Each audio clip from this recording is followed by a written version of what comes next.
Welcome to Decoding Consumer Behavior, a micro-learning journey designed to turn scattered signals into clear decisions. Like the waves on the slide, buying patterns ebb and flow, yet they follow rhythms we can understand. Over the next minutes, we will connect psychology, data, segmentation, and conversion tactics into a practical playbook you can apply immediately. This session follows a simple path. We begin with behavioral foundations to explain why people really buy, then mine data for actionable insights, move into modern segmentation that respects mind states, and finish with ethical nudges that lift conversion. Keep an eye on the through line. Better understanding creates better experiences, and better experiences create measurable growth. Part 1 sets the stage. We will peel back the layers behind everyday choices, from the emotions that spark desire to the shortcuts brains use to save effort. By recognizing these patterns, marketers and product teams can design journeys that feel intuitive rather than persuasive, guiding customers without friction and creating trust from the very first touch. Why do consumers buy? Beyond features and price, decisions are powered by psychology and social context. Much of the choice happens subconsciously, which is why qualitative insight matters as much as metrics.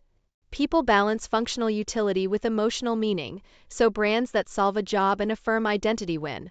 Keep this blend in mind as we examine the journey. The classic funnel has given way to a looping journey with many touch points. Discovery, evaluation, purchase, and advocacy now overlap across devices and channels. Within this loop, tiny micro-moments matter, and small drop-offs compound quickly. Mapping these moments lets us place helpful nudges where they count most and improve the experience step by step. Cognitive biases steer buying in predictable ways. First impressions anchor value, loss feels heavier than gain, social cues validate choices, and perceived scarcity raises urgency. Used transparently, these effects help customers decide with confidence rather than pressure. As we continue, think about which bias fits each stage of your journey and how to activate it responsibly. With the foundations in place, Part 2 turns to evidence. Our goal is to translate real signals into empathy at scale, combining what people tell us with what their behavior reveals.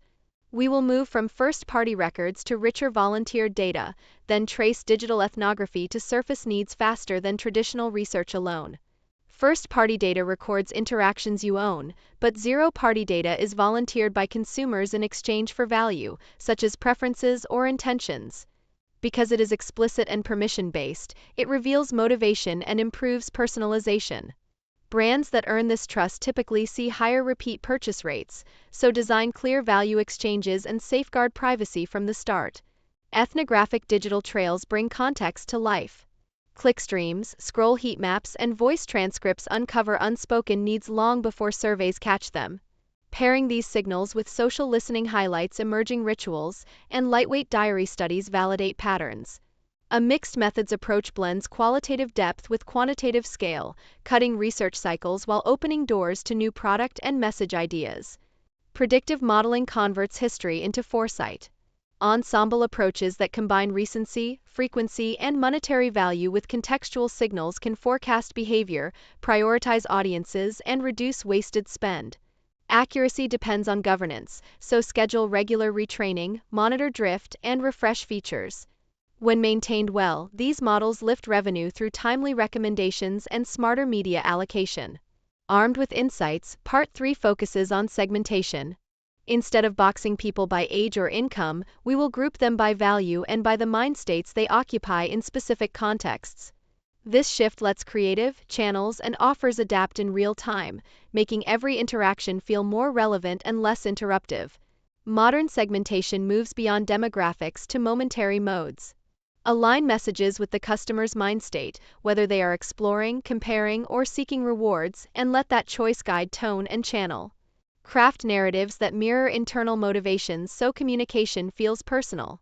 When creative and delivery respect psychology, engagement rises and attention becomes easier to earn. Prioritization should follow future lifetime value rather than last-click revenue. Forecasting who will matter most tomorrow helps budgets flow to segments where compounding returns are likely. By ranking audiences on expected value, teams can concentrate experimentation, service levels, and retention programs where they pay back, lifting overall marketing ROI with fewer impressions. Activation brings segmentation to life. Dynamic creative swaps personalize messages for each micro segment, while localized offers address context and culture without heavy production. Tying decisions to real-time inventory keeps promises credible and avoids missed opportunities. Together, these tactics sustain relevance at scale and turn insight into measurable conversion gains across the journey. Our final section turns insight into action through choice architecture and orchestration. The aim is not manipulation, but clarity.